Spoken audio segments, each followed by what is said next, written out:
I'm Rachel Bovard. I'm Josh Hammer. I'm Emily Jashinsky. I'm Ben Weingarten. And this is NatCon Squad, where common good and common sense meet. NatCon Squad is produced by the Edmund Burke Foundation, the home for national conservatism. Subscribe now on iTunes, Stitcher, Spotify, YouTube, or wherever you get your podcasts. So welcome back, everybody. We have a pretty interesting setup, I think, today. We're going to start with House Republicans, or Republicans in general, who are gearing up to what looks like potentially winning some majorities in 2022 with an agenda that is lacking. So we're going to Emily and I are going to spend some time talking about that. And then Ben's going to talk about everybody's favorite horrifying topic, which is the racial rationing of COVID treatment. You would not think this is happening in America, but it is.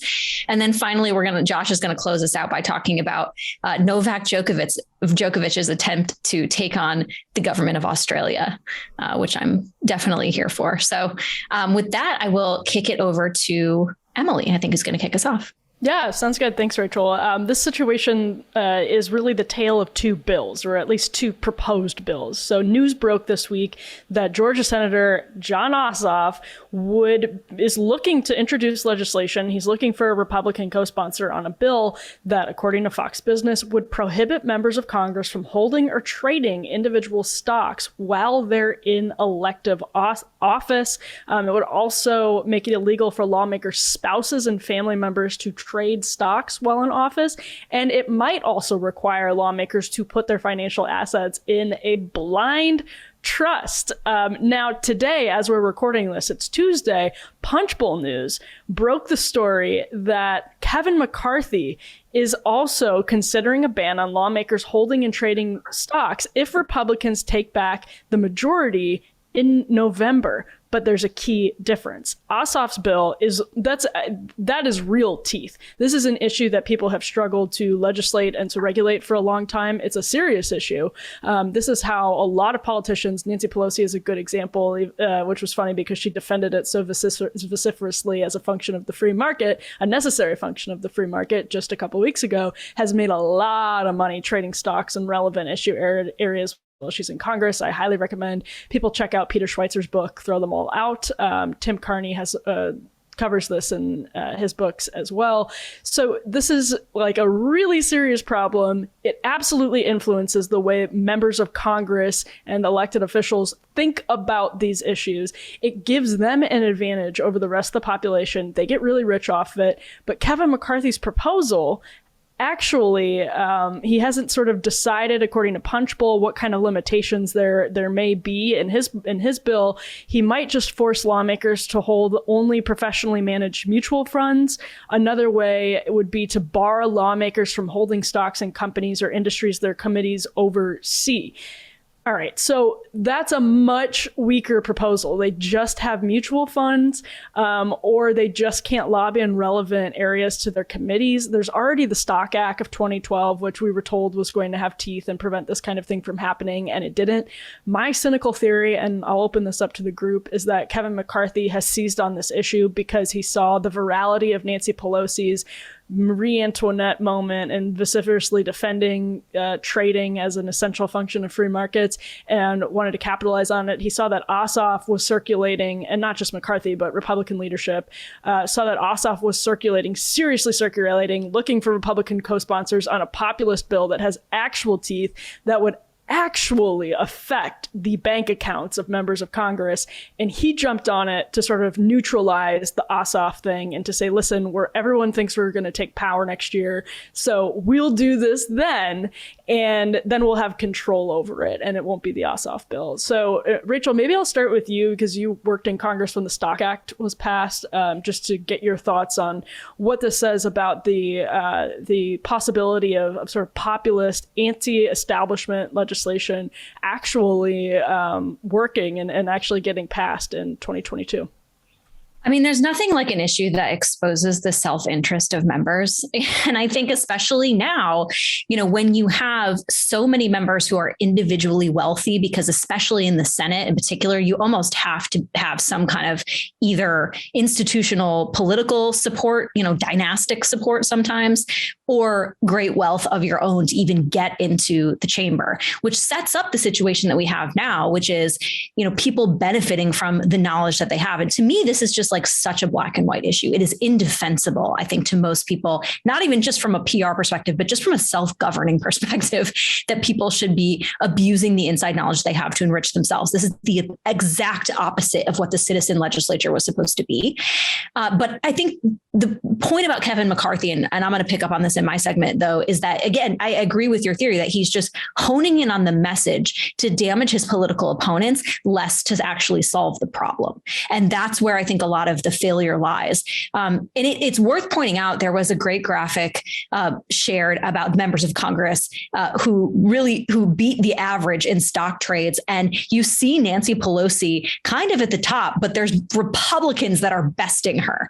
I think Dan Crenshaw is the member that's like immediately above her, led by a number of Republicans that just top that list of people beating the market average, again, with their knowledge of what's going on in Congress, their ability to influence it. So to me, this should be a baseline threshold expectation from the base, but there's going to be a lot of institutional pushback that may not be public, but is probably going on in the conference right now of members who do not want this to pass. 100%. And we will never hear about it, but It is impossible that they are not trading on insider knowledge, even casually. It is unfathomable.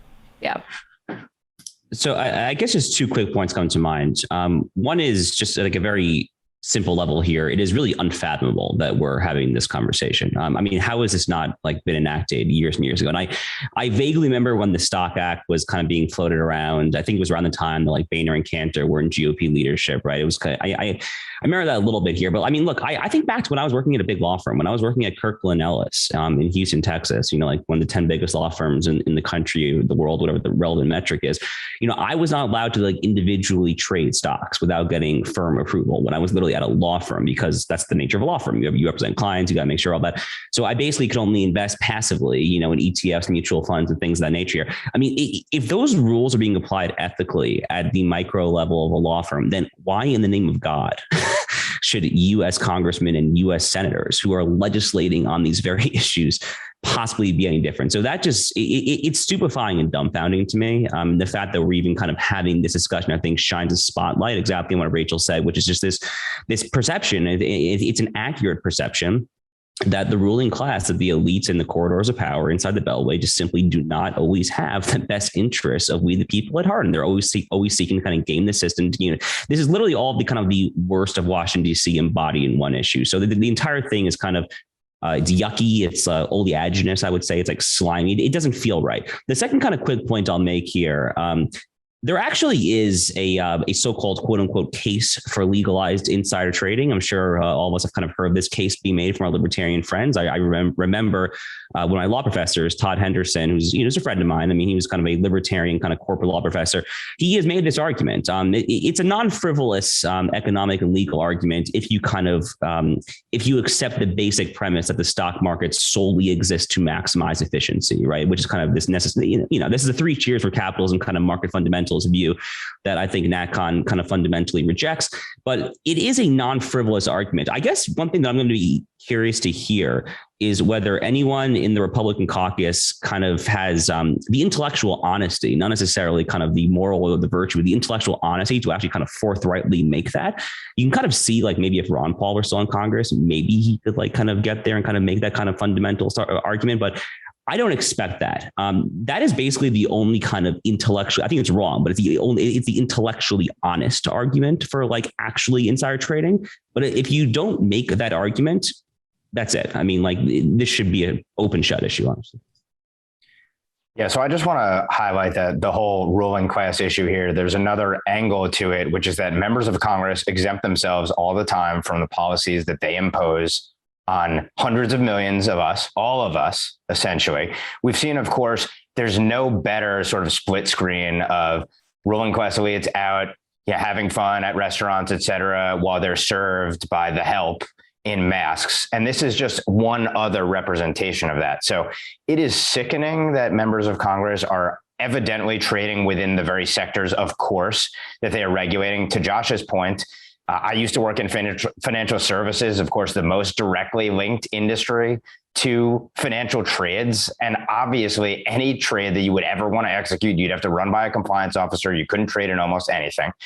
The notion of a blind trust, certainly, I think, absolutely makes sense in terms of assets. No one should come into Congress poor and leave rich. Period, full stop. And that happens over and over again. And I would go further, by the way. I would advocate for you can't lobby any company in your industry for X number of years. And I would have real teeth in terms of penalties for this. And of course, members of Congress are always going to try to find workarounds. They'll try to get their family members jobs and essentially benefit indirectly through that, et cetera. But as many barriers as can be ought to be put up. And the fact that Pelosi is so brazen to make the argument about the free market here, I think that shows you the level of animus that they have towards the American people, and the notion that we have two standards of justice in this country, two standards of liberty in this country, for that matter.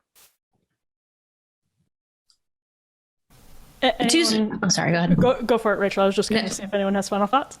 Yeah, no, I'm going to talk more about Kevin McCarthy. So why don't you wrap us on this segment? No, I think everybody hit the nail on the head in a different way. I think that was fantastic, because the point is that this is an advantage of the American public. It influences the way our leaders deal with the government and corporate America. So it's a shame, like Josh said, that we're even having this conversation, but we are, and it's likely that nothing like this ever even goes into effect, because privately it'll get killed some way or another. It's just a bargaining chip, really, and a public relations signal. Yeah, the sort of black and white issue in Congress is that they will always protect their own self-interest no matter what. So that's the one thing you can always count on. So transitioning to my segment about the House Republican Conference. So as I said in the intro, polls at least now look like Republicans will win at least one majority in 2022 in the House. And so all eyes are sort of turning to what the agenda will be for a Republican majority, and hearing from the presumptive House Republican Speaker, which would be Kevin McCarthy, on this issue. He gave an interview, I think it was over the weekend, where he laid out some of his policy priorities. And I think I sent the tweet that he put out, but basically stopping the flow of drugs and human trafficking on our border, making it easier to start and grow a business in America, reestablishing America's energy independence, and passing a parent's Bill of Rights. Now, I don't think these are bad priorities, right? But I don't think that they should be priorities in this current moment that we're living in. What I mean by that is everything that he just listed there is a baseline expectation of a marginally competent Republican Party. And more than that, it has been, if you are hearing shades of 2000, right? 2012, 2008, these have been the Republican Party priorities for my entire life. Somebody on Twitter pointed out to me when I said 2008 called and wants his talking points back, he was like, oh no, you mean 1986. And it's kind of true for some of these, that these have just been lingering talking points. And again, they're not bad policies. Energy independence is a great thing. But again, this is something that we should just expect the Republican Party to do, not in this current moment to run on. Where is the vision for we always say on this podcast, for what time it is. And, by that, I mean addressing the fact that we are suffering under a public health corp state tyranny. We're dealing with, the biggest multinational $1 trillion corporations controlling the contours of our social discourse and market access. The rise of China, which is something we talk about here all the time. The fact that we have very precarious middle class economics. We've deindustrialized our base. We're dealing with the fallout of that from COVID. All of these things present the opportunity for a party to innovate, to present themselves as understanding exactly what's threatening America's middle class. Because that's essentially what's going on here. I mean, you have the base, I think the Republican base, and I would say the Democratic base too, feeling threatened in ways they never have before. And they are looking for their leaders to give them a coherent vision of how they're going to respond to that. What Kevin McCarthy just put out isn't it? And again, it kind of comes back to this classic mistake that Republicans always make, thinking they're winning because they're leading and not winning because the other guy's imploding. And that's exactly what's happening here. And so it just strikes me that without a vision, I don't know how we sustain any kind of leadership role in America. And more than that, the last thing I'll say is like, did Donald Trump ever happen? Like this agenda is if Donald Trump had never happened. And all of the think pieces that probably all of us on this podcast wrote about the opportunities the Republican Party had after Trump's leadership are just being completely squandered and wasted if this is what we're taking going forward. So I throw it open to the room for your comments on where you think Republicans should be going, or if you agree, I don't know, with Kevin McCarthy that we should start small.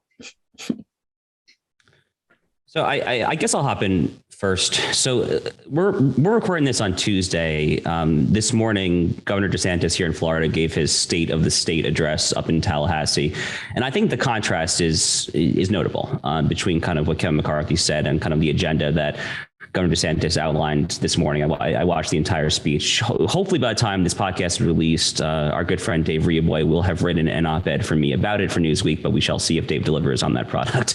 But it was a great speech. He kind of hit kind of the whole litany, or not the whole litany. I don't want to, over exaggerate, but he hit on a number of kind of, I guess, hotter button, more relevant issues, you might say. There was kind of a whole segment.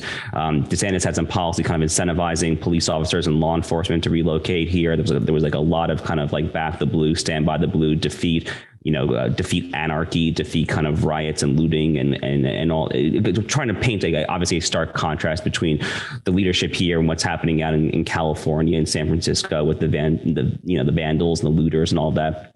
He had kind of a whole little bit about kind of big tech and kind of the imperative to kind of create like a private right of action to sue for censorship and discrimination and all that stuff. And more generally here, he was kind of getting into the fact that I think he used the phrase the biomedical security state, which he's been wont to do to refer to kind of our two-tier society of COVID and kind of this whole notion of to use the phrase that we use in podcasts all the time, this whole notion of a ruling class between kind of the public health apparatus, the socio-corporate tyranny of big tech and the woke capital people, more generally speaking. So the contrast between, I think, the agenda that Governor DeSantis laid out in his State of the State address and this Kevin McCarthy, Reagan, Bush, 84, whatever talking point memo, it is stark. So, I'll be slightly more optimistic, slightly more white-pilled and say that, like, to an extent, I think some people out there in the Republican Party are learning at least some of the right lessons over the past 5 years. It just seems that Kevin McCarthy is not one of them. And that's hardly surprising, right? I mean, I don't think any of us necessarily view Kevin McCarthy as the substantive future of the Republican Party, or perhaps even the leadership future. It is less than obvious to me that Kevin McCarthy is a shrewd political operator and fully capable of leading the Republican caucus. But having that aside, all that to say, I think that some people are learning the right lessons. And I would obviously point the listeners and viewers down here to Florida to take a look at that. So I'll jump in and I'll say briefly, I'd be really interested to know what McCarthy is looking at in terms of polling going into 2022. And the reason that I say that is because whenever you look at a list like this, the question that always comes to my mind, the cynical question, but I think the right question is, who is this person appealing to? And then also, what is the intent behind putting out a list like this? And it's worth noting that McCarthy also said he would boot, I think, Adam Schiff and Eric Swalwell off of the Intelligence Committee, and that he would also kick Ilhan Omar off of the House Foreign Affairs Committee, which, sure, that's great. However, he did not say that he would bar them from all committees, period, full stop. So Democrats, of course, would bar Republicans, period, full stop, from all committees who dare to dissent from whatever the kind of establishment orthodoxy is in Washington, D.C. Set that aside for a moment. So the questions are, what's the intent behind the agenda? What constituency is he appealing to? To my mind, it seems like it's probably the purple suburbanites that he assumes are going to be necessary to flip these very close moderate districts to increase whatever potential majority there may be. Whether that's true or not, I think, is debatable. And again, would love to see the numbers behind it.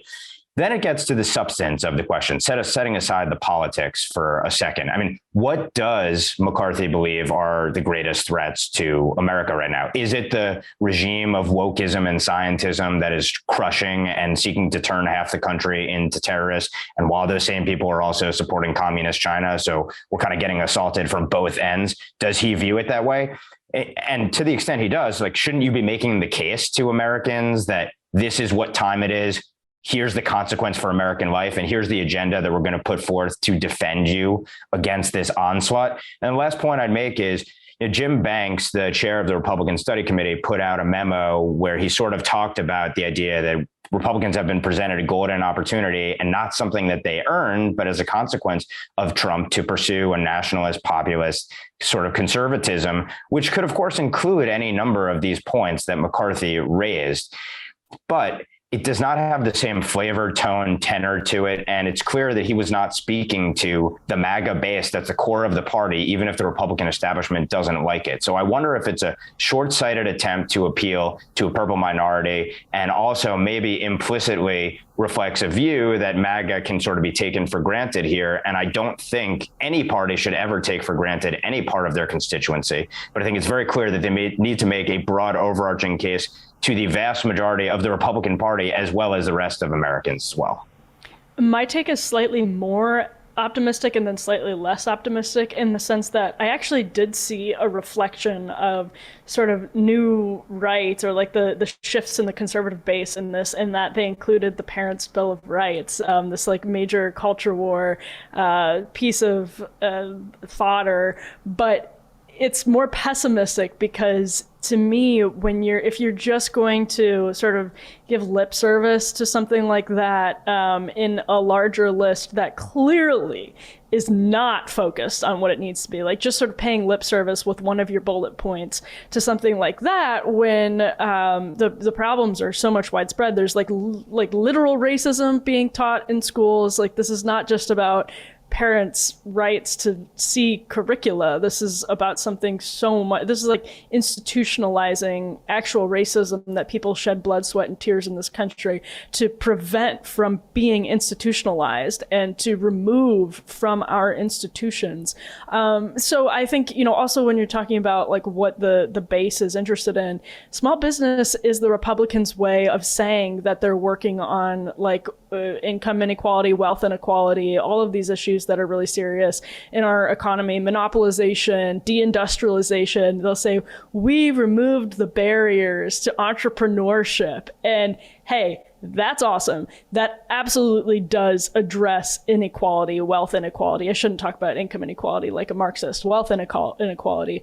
But this is their way of talking about it, is just to remove barriers to entry for small businesses, and not to say, listen, maybe we need to address this on a legal level, a corporate level, and maybe some of our donors we need to take a long, hard look at what Amazon is doing. We need to take there was really none of that in this list from Kevin McCarthy. And I think if we would expect him to be reflective of the moment, you would see some of that in there. But it's a good reminder. You don't see that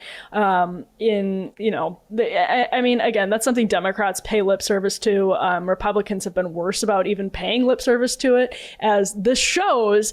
Like, we just went through a week where we were talking about disaffected, disenfranchised people being so upset they ransacked the Capitol, and Kevin McCarthy is tweeting about small business and entrepreneurship as the future of the party. I mean, I think Kevin McCarthy has a lot of political capital right now, and that's also why this is disheartening, because he wants to have it both ways, right? He wants to appease the base, and he wants to sort of keep his establishment bona fides. So again, slightly more optimistic in the sense that I think they're kind of reading the tea leaves, but less optimistic in the sense that they're going to exploit that on a superficial level to continue business as usual.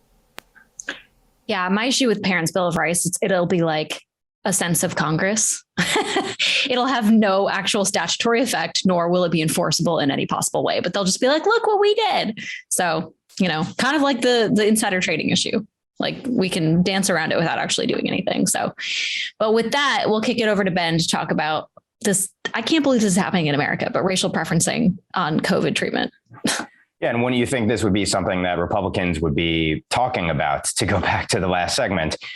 Tucker Carlson stole a little bit of my thunder on this, but for those who have not been following, I think that the development of racial rationing of life-determining, potentially life-saving COVID treatments is one of the creepiest and most un-American developments in the whole litany of ways in which the coronavirus has been exploited to nefarious effect. And we've talked about a lot of different ways that it's been done. First of all, obviously, we've seen the hyper-politicization of our public health authorities.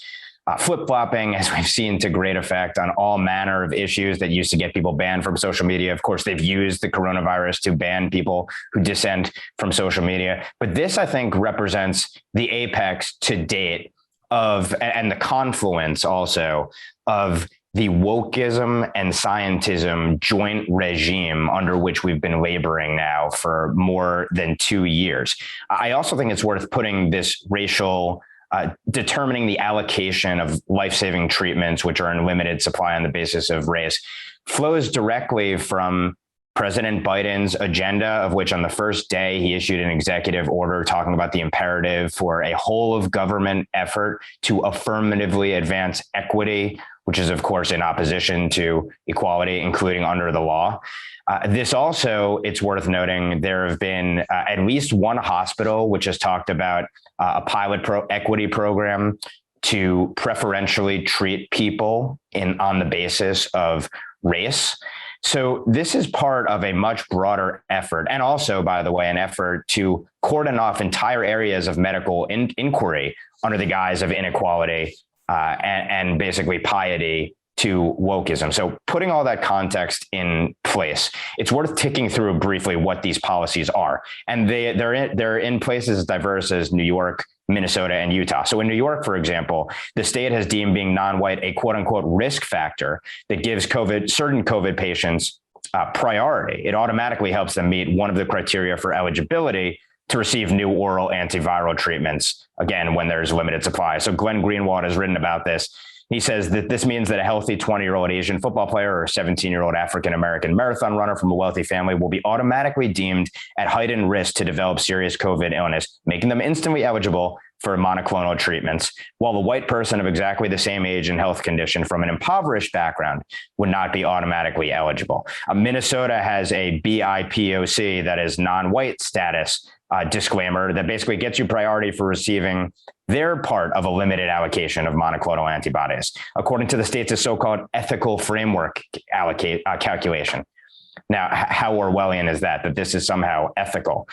So Eugene Volokh, to get someone who's on the libertarian side as opposed to Greenwald on the left, he says people who lack BIPOC status would be deprioritized, and that's a direct quote, precisely based on their race and ethnicity, not wealth, access to healthcare, being in a nursing home, or anything else. A rich non-white patient would be given priority over a poor white patient with precisely the same age and health conditions. And then the Free Beacon notes that a black 18-year-old will be privileged over a white 64-year-old under this rubric, even though the latter, of course, are at much higher risk of severe disease. And then lastly, Utah has a non-white race or Hispanic/Latinx ethnicity standard, which counts for 2 points in the state's risk factor calculation for rationing monoclonal antibodies. So it gets the same value, one's race, in that calculation as diabetes, obesity, and being severely immunocompromised. And it's worth more than other conditions like congestive heart failure and shortness of breath. I think if Americans knew that this was happening, they would be up in arms. This is, again, maybe the eeriest development of the race essentialism that we've seen in the application of an effectively racist, anti-racist agenda in American society. And it's worth noting again that this comes from the top because all of these states in one way or another essentially crib from directives from either the FDA or the CDC in using this language. And of course, this is all rooted in a belief that there's systemic racism, which has put people at greater risk, et cetera. Interestingly, when it comes to vaccination in one part, because minorities have disproportionately not been vaccinated. And then also obesity, because minorities, according to certain studies, tend to be more obese than others. But again, vaccination and obesity ought to be the standards for care, not one's race as a proxy for somehow having all sorts of underlying health conditions. And this gets to, of course, treating people as groups on the basis of their skin color, rather than treating them individually on the merits of their cases, which is, of course, how all medical decisions ought to be made. So just think that the bottom line here is that wokeism kills. It is going to kill people when it comes to the rationing of these treatments. It has killed people in cities across the country where we've seen surging crime in an anti-police agenda for 2+ years. And where are Republicans on this? This should be the message of this is the dystopia that we are going to live in under this regime. Do you want to live in this kind of society? Why is no one talking about that? Why is Tucker Carlson basically the only major anchor on television to talk about this? I think it's shameful, it's sickening, and it's really disturbing, and it points to how many people still evidently have no idea what time it is. So this kind of gets back to, I think, the theme that even Emily and I were talking about, which is this idea that, a big talking point I hear on the right about this issue is, well, this is why we should never pass single payer healthcare. We should get the government out of healthcare because this is what they'll do. Well, I appreciate that, but they're doing it anyway. And that's where the argument fails, is like, where are you guys? Right? Because this is happening in America, in states across the country. This happened with my own mom when she got COVID in New York and was pretty ill, couldn't get access to treatment because she didn't match up with the criteria. Her race was included in that criteria. Like, this is insane.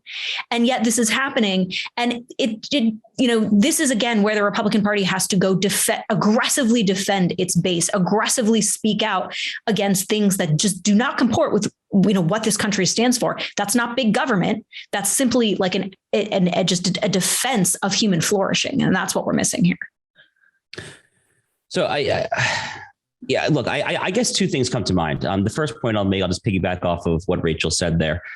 So look, the talking point that a lot of folks kind of in like NatCon, new right, kind of working class Republican circles more broadly make, and is we refer to kind of the emerging coalition as kind of a multi-ethnic working class coalition here.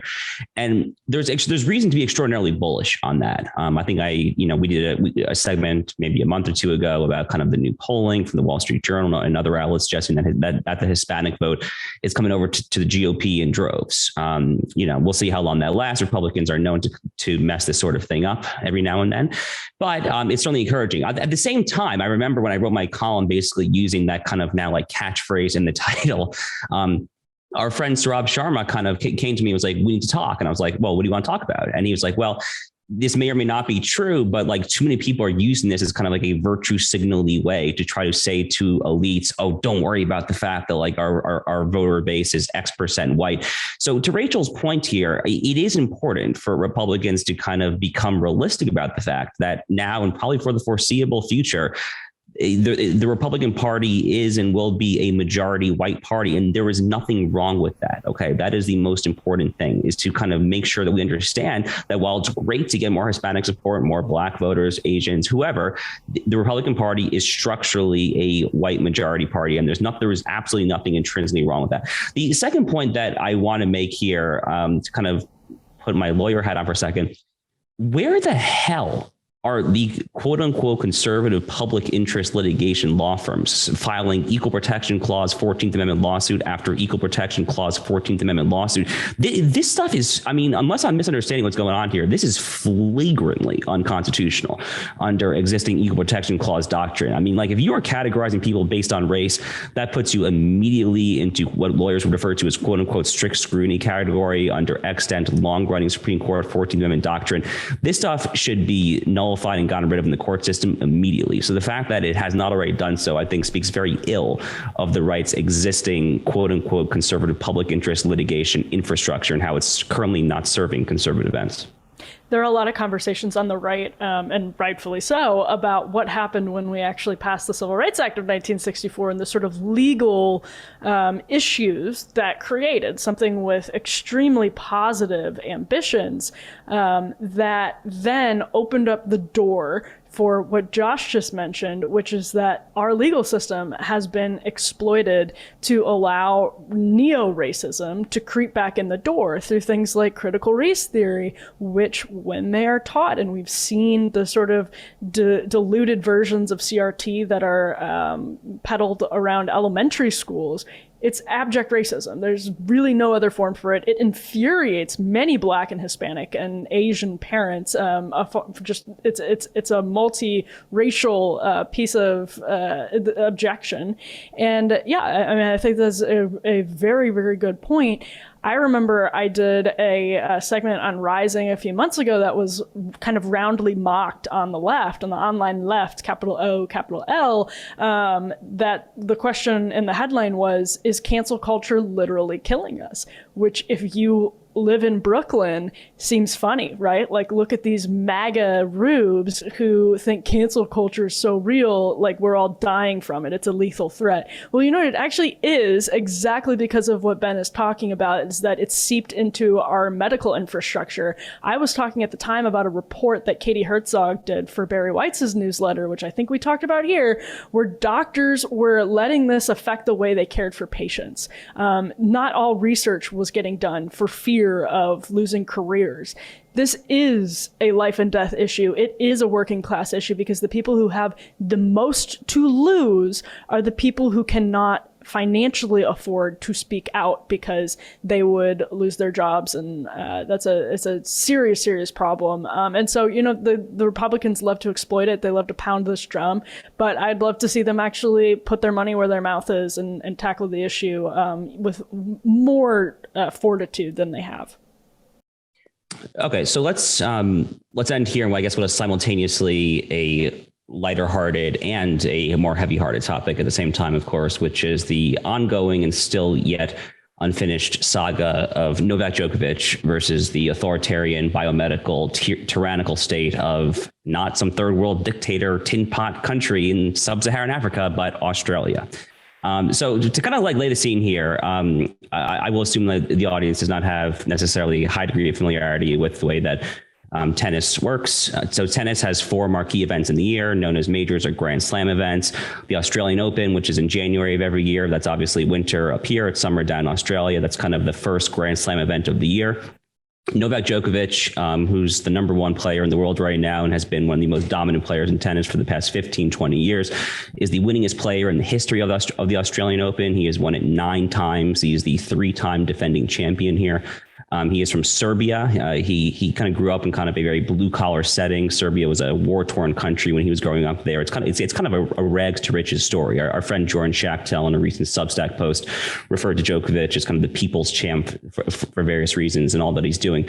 So Djokovic got COVID. He believes he has natural immunity. He has thus far resisted being vaccinated. So long story short, the way where we're currently at in the fight is he landed in Melbourne, which is where the Australian Open takes place, after having gotten waivers from Tennis Australia, the governing body of tennis in Australia, to kind of land there, despite the fact that Australia has about as draconian policies with respect to the unvaccinated as any, you know, quote unquote liberal democracy in the world possibly can have.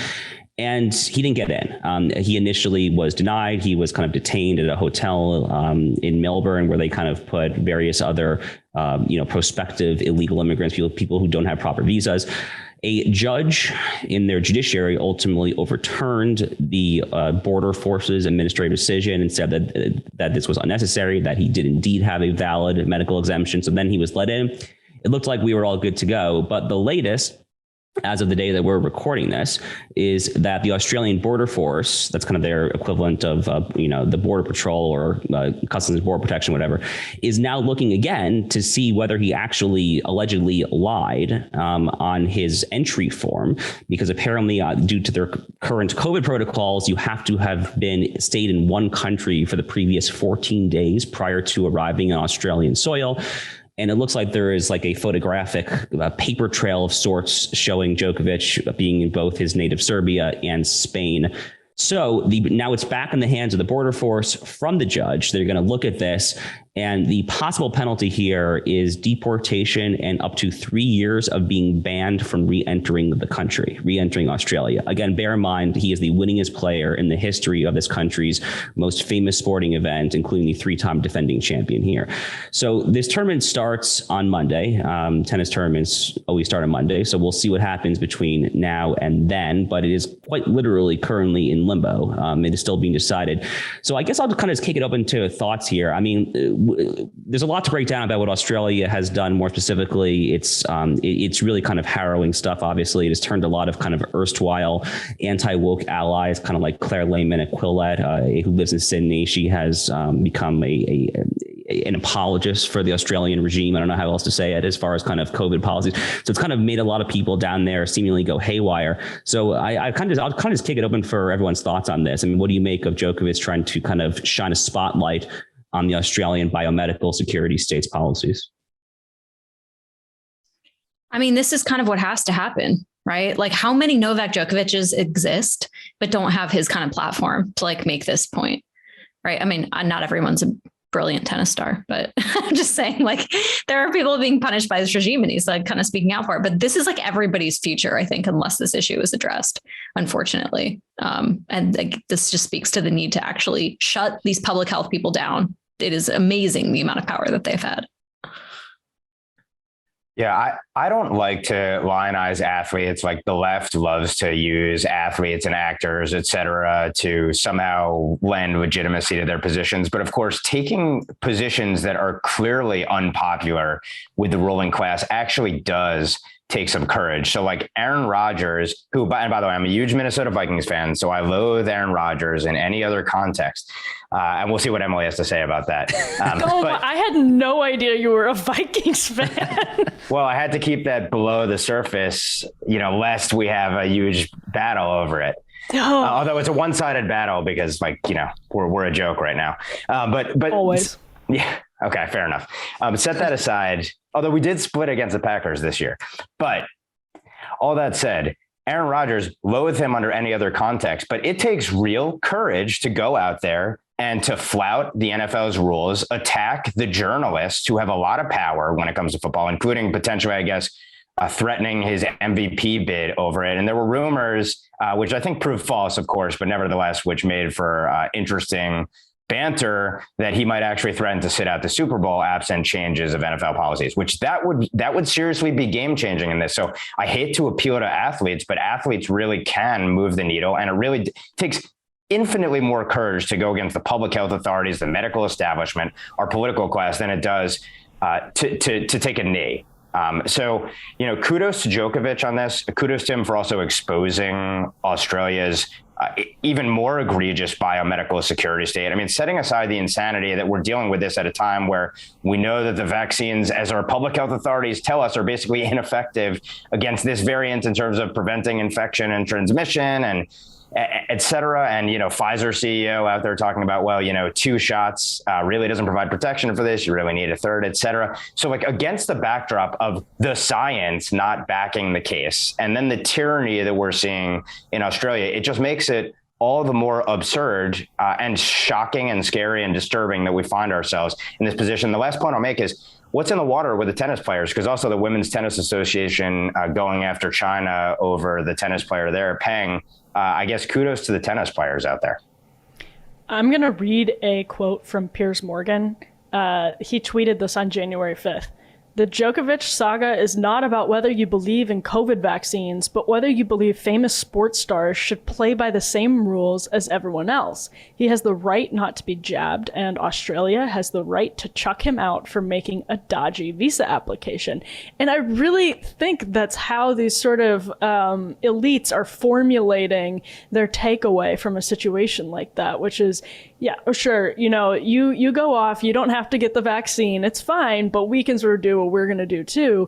And that's exactly the point, right? That that Piers Morgan is missing, that Djokovic isn't saying Australia doesn't have the right. He's saying, of course, I mean, they've done it, right? Like they did it and it happened. So whatever they wanted to do, they did. But the point is that they shouldn't do that to begin with. That's the point that Djokovic is making. It's not that he's not trying to undermine Australia's sovereignty and be treated specially as an athlete. He's saying what a lot of people on the left love to talk about all the time. He's invoking that this is a human rights issue. And the left invokes that term human rights under this ridiculous umbrella definition that gives LeBron license to spout off about every little thing he wants to talk about. But this is actually a case where the human rights are under consideration. I mean, this is we're talking about something very, very dramatic.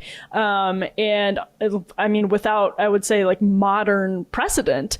And so that's what Djokovic is doing. This is not about him having a special carve out. This is not about undermining the national sovereignty of Australia.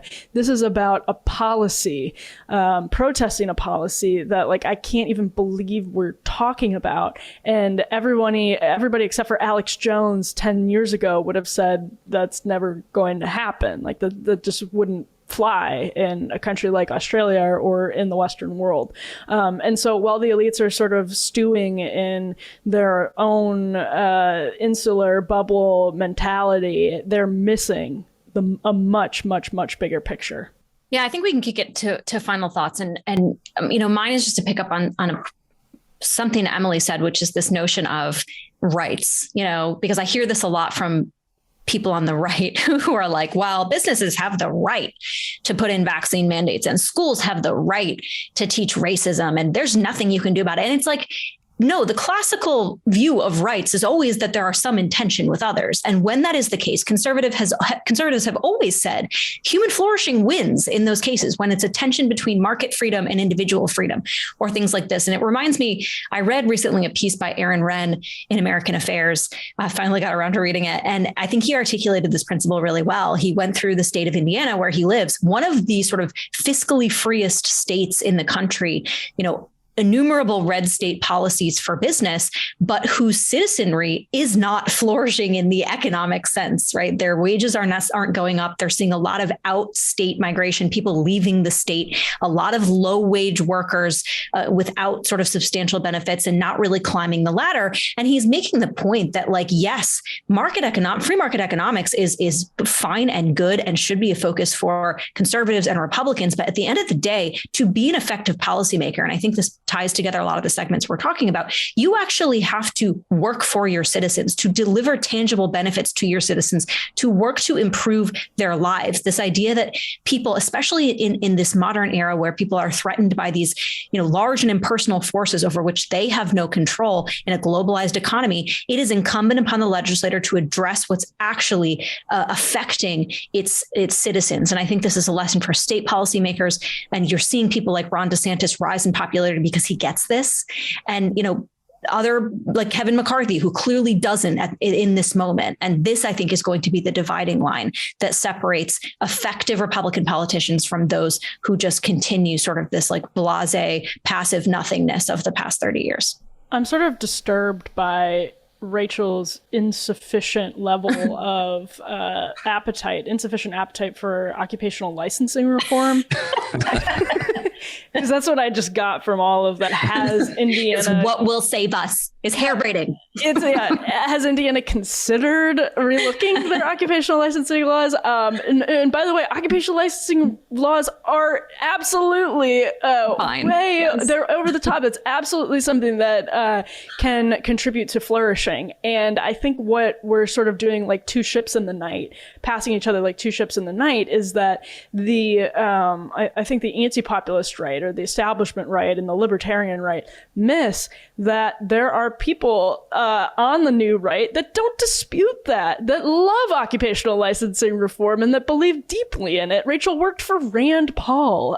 Rand Paul himself is Rand Paul. I love him. Yeah, exactly. And so this is and I think there are some people on the new right who actually don't believe in sort of the importance of some of those issues. And I think maybe we have superficial conversations that latch on to some of these symbols. And this is something that I worry about, where people on both sides of this important internecine debate latch on to these symbols in a way that's not constructive or helpful, because they paper over where we could actually be talking and what we actually all agree on, which is, that free markets can unleash prosperity like nothing else, but also there's a national interest. Also, there is, we're in this hyper modern context where these oligarchical people and companies are trying to control where we worship and all that good stuff.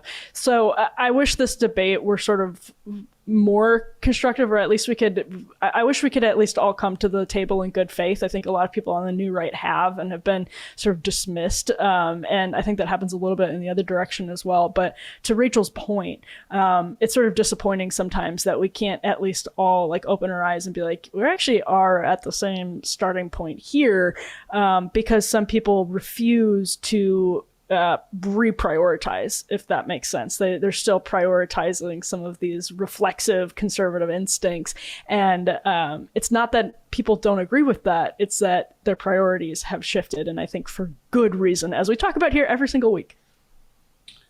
So when I was talking earlier about kind of the failure of quote unquote like conservative public interest litigation outfits to properly challenge these horrific equal protection clause violating COVID rationing policies that Ben mentioned, I really had in mind like occupational licensing reform, like zealots. And there are a lot of them out there. I mean, people, places like R Street, Institute for Justice, Cato, the entire kind of libertarian leaning public interest litigation wing of the legal conservative movement is overly obsessed with these extremely nerdy issues. And there's a girl who I'm sure we're all familiar with from Twitter named Shoshana Weissman, who works at R Street, who I think is, shall we say, a little obsessed with this issue. And it's in numerous of my kind of like my like right wing lawyer group chats. This is literally like a running joke. It's like how like woefully out of touch and like not paying attention to the imperative of the hour that issue is. So I think Rachel's like right to flag it. Emily's also right that a lot of these laws probably are not ultimately good, but it's just a lack of priorities, honestly. The point that I want to make in final thoughts is slightly different, though. I'll kind of just tie in two of the other segments together here. So I guess we tweeted out, so it's public. So I had the great pleasure of being in Tallahassee last Thursday for kind of a private dinner and kind of like cigar smoking session, for lack of a better term, with Governor DeSantis in Tallahassee. It was a great little group. Dave Rubin, Lisa Booth, Dave Riaboy, John Cardillo, Jordan Schachtel, Carol Markowitz. We had a great group there. And the contents of the discussion were entirely off the record, so I shouldn't talk about that.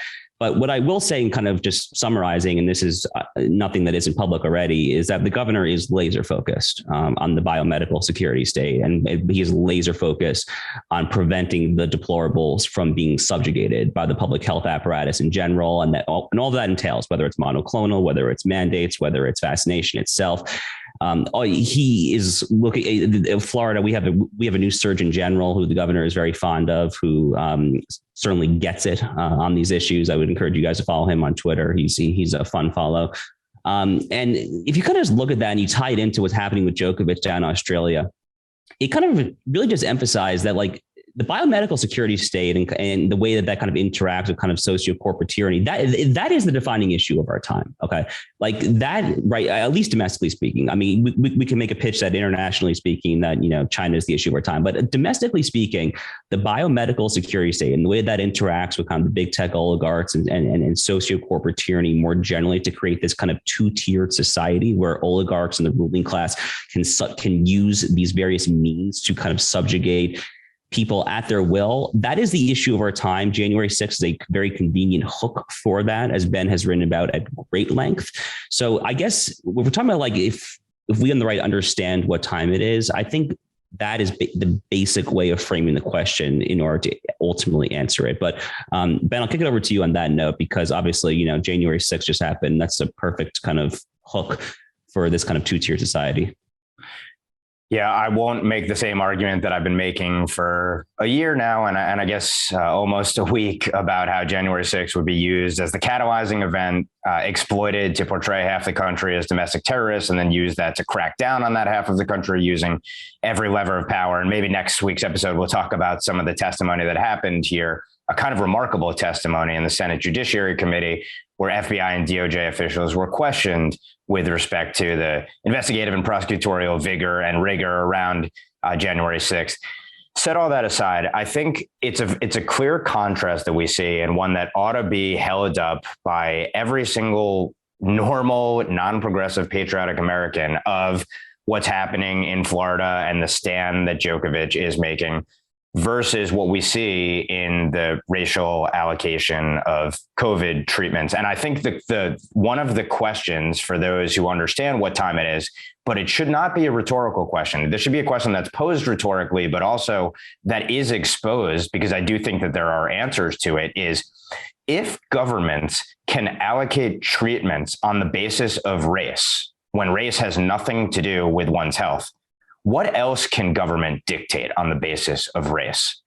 That is a defining question. And that should be the question that every single Republican puts to every American, every single traditional patriotic, normal American themselves is considering, that points to the stakes of the issues that we're dealing with and how central the advent of the biomedical security state is to the ruling class's agenda to crush their political foes. So I think that really ought to be one of the seminal questions in 2022, 2024, and beyond, because the woke movement, even when it gets defeated politically or beyond, will never stop. They're in a perpetual culture war. And whenever we actually stick our heads up and fight back, of course, they say we're fomenting a culture war because they project, as of course we're seeing with every day being an insurrection over voting rights. So I don't want to go off tangent, but I think that question, if they can allocate life-determining care on the basis of race, what else can they dictate on the basis of race, should be a defining question put to all the wokeists throughout this country. All right. Well, with that exciting wrap up, we've wrapped another good week. So on behalf of Ben, Emily, and Josh, I'm Rachel Bovard, and we will see you on the next NatCon Squad.